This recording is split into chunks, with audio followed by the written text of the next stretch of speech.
Thank you very much, James, and wow, we're glad to be here. Thank you for your leadership. Periods of time, is that too close? I back up a little bit. For your leadership. You've been served to the department as a special assistant U.S. attorney and at Maine Justice, and now here at EOR, and you're doing a great job. It's a challenging time. The American people want us to fix this system. The unitary executive president of the United States wants us to fix this system, and the Attorney General and James and I both want to fix this system. I hope you do. The American people want a system they can be proud of. So I'm honored and excited to welcome the largest class of immigration judges in history, 44 new immigration judges, and each one of you will play a critical role in our legal system, and I have no doubt you'll be up to the task. And it will be challenging because we've got a lot to do right now, and we need more judges than we have, even with you on board. Counting on you, along with the existing judges, we currently have the most active immigration judges in our history. So this class puts us at the top. But we're not going to stop there. We'll add even more by the end of this calendar year with a goal of seeing a 50% increase in the number of judges since the beginning of the Trump administration. So I'm grateful to the President, to OMB, who has the money, and to Senator Shelby, the Chairman of the Appropriations Committee, Senator Moran, the Chairman of the Subcommittee for Justice, Representative Frelinghausen, and Representative Culberson for Chairman and Subcommittee Chairman in the House. They've made this historic increase possible.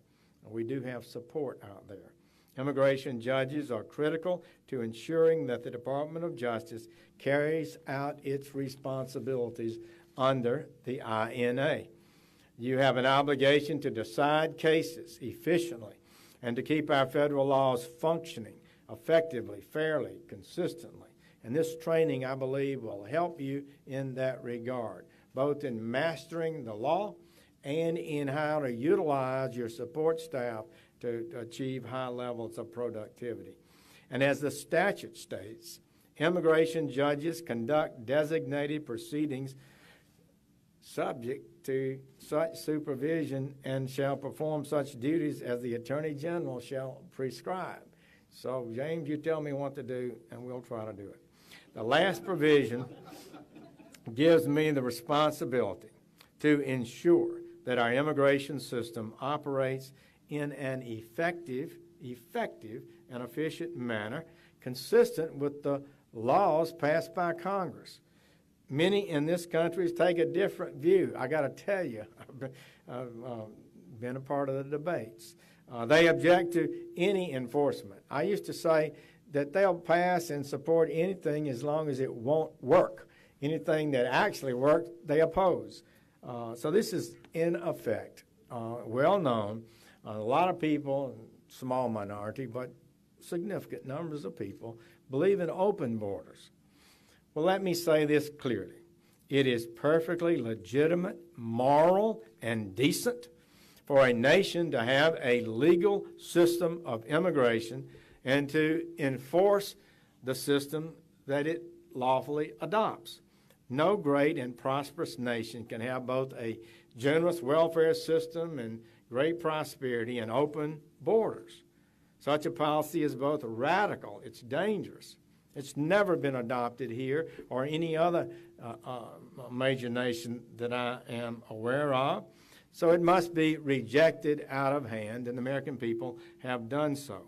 Open borders are directly contrary to the INA, which governs our work.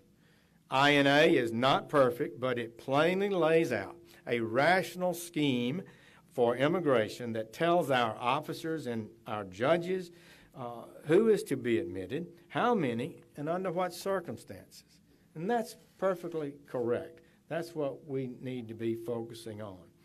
Good lawyers, using all their talents and skills, work every day just like they do in federal criminal court, like water seeping through an earthen dam to get around the plain words and intent of the INA to advance their client's interest. And we understand that. Theirs is not the duty, however, to uphold the integrity of the act. That's our duty. We must always respect, of course, the rights of aliens who come before our courts, just as we defend immigrant legal rights. We reject unjustified and sometimes fake claims. The law is never serviced when deceit is rewarded so that the fundamental principles of the law are defeated. The American people are good and just. They rightly want a lawful system that they can be proud of. They believe that persons who want to come here should file their claim and wait their turn. They believe that we should not encourage them to enter our country in a criminal manner. And as I think you would all agree, the INA was enacted to make those principles reality.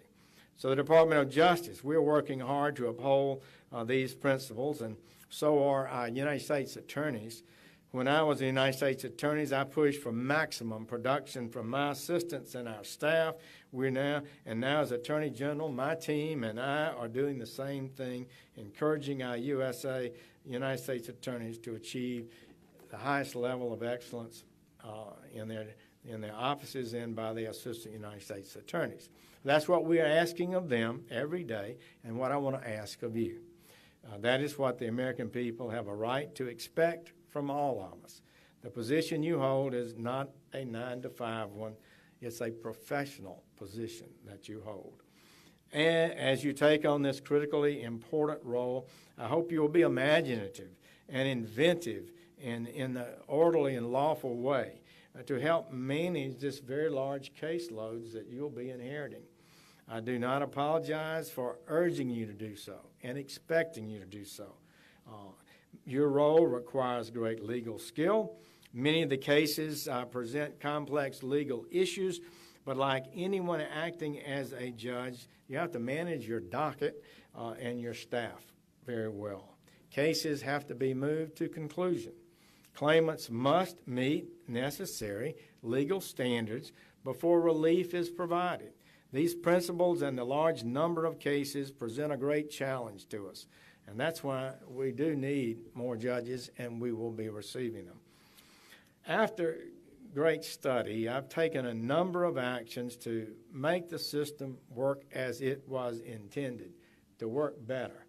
Earlier this year, the Department of Homeland Security announced that it would seek to refer 100% of illegal border crossers to the Department of Justice for criminal prosecution in the federal courts. That is a challenge for them, but they've really moved the numbers up. Our United States attorneys are receiving those cases and are prosecuting over 90% of those cases that are referred to us by going before a federal judge or a federal magistrate. And I think it has some deterrent effect. We have history to show us that that is so. So this is the zero tolerance policy you've heard about. You don't get to enter the country unlawfully between the ports of entry, place our CBP officers at risk without having some consequences for that. We have people dying at the border. We need to end these people entering between our ports of entry to send a clear message. It's not acceptable. You will be prosecuted, and you should, if you have an asylum claim, go to the ports of entry. Of course, our goal is not just to prosecute more cases, but to deter and end the illegality, to reduce the number of people who attempt to enter unlawfully, and therefore reduce the number of cases that we have to handle. And to that end, we're resolutely committed.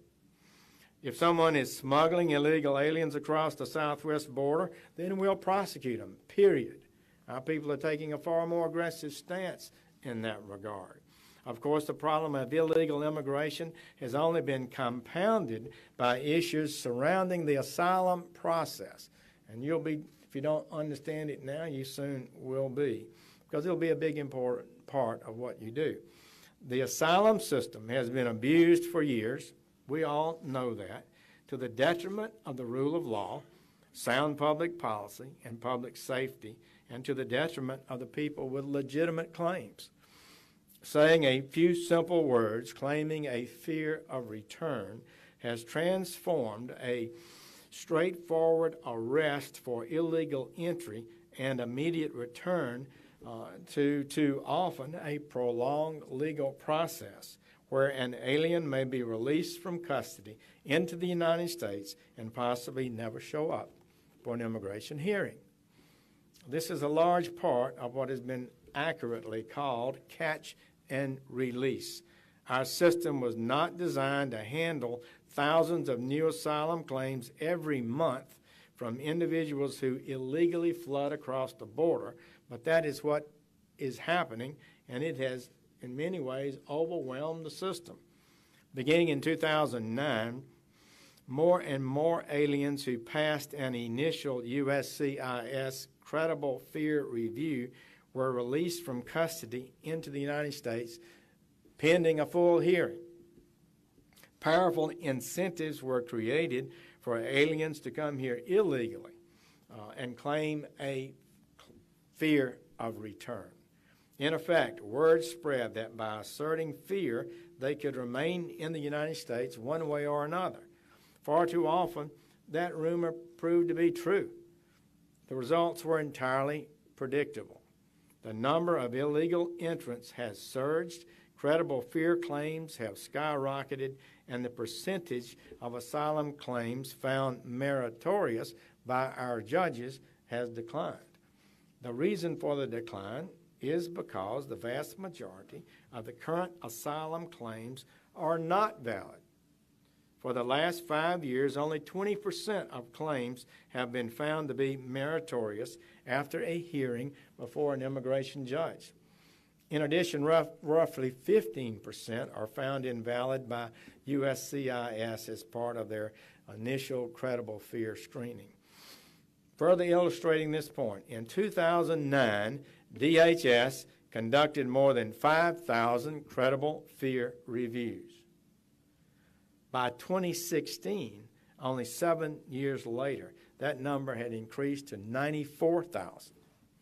The number of these aliens placed in immigration court proceedings went from fewer than 4,000 to 73,000 by 2016, a 19-fold increase, overwhelming the system and leaving legitimate claims often buried.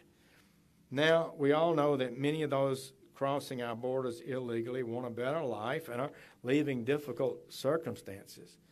And we understand all are due proper respect and legal process, but we cannot abandon legal discipline and sound legal concepts. That's what we're asking you to do. So under the INA, asylum is available for those who leave their home country because of past persecution or well-founded fear of future persecution on the account of race, religion, nationality, membership in a particular social group or political opinion. That's what the law says. That's the basis for asylum. And many have seen it much broader than that. Asylum was never meant to provide escape from all the problems, even serious problems, that people face every day around the world. Indeed, Americans face serious problems every day, too. That's why earlier this year, I issued a decision that restores sound principles of asylum and long-standing principles of immigration law. We acted carefully and prudently, not hastily. In my judgment, this is a correct interpretation of the law. It restores the original intent and purpose of the INA, and it will be your duty to carry out the ruling, this ruling. In fact, it restores the way the law was initially enforced for decades. It's only recently that we've had a broadening and liberalization of the law that has caused, in many ways, problems that are not justified. but it isn't the only thing we have done to provide clarity to the process. I've also issued decisions on other topics, in one case clarifying that immigration judges and the board lack the authority to administratively close cases under the law, and in another clarifying the good cause standards for a continuance for collateral matters in immigration court, and vacating a mooted board decision that injected confusion as to the requirement to hold a merits hearing in certain cases. And there'll be more as we go forward, as we work hard to identify where the problems are in the system, to identify whether or not the law has been properly followed. So these decisions will provide more clarity for you. They will help you rule consistently and fairly. And it is more important than ever that you do just that. So we have a great nation, a generous nation. We have the most generous legal immigration system in the world. We admit 1.1 million people every year to green card status, legal permanent residence with an assured pathway to citizenship if the person does not get in trouble. It's no surprise that people want to come here, and we're proud of that.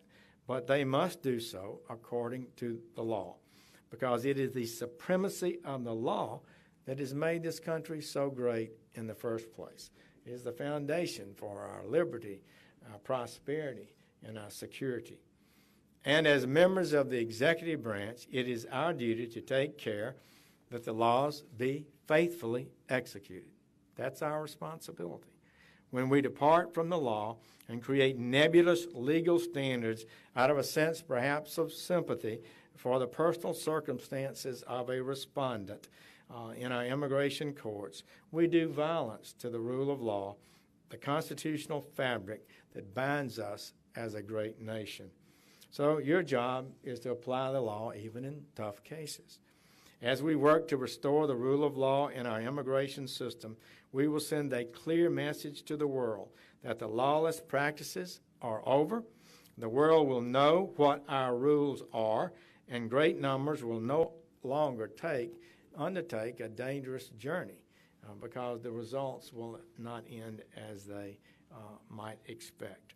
The number of illegal aliens and number of baseless claims, we believe, are going to fall. And a virtuous cycle will be created rather than the vicious cycle of expanding illegality.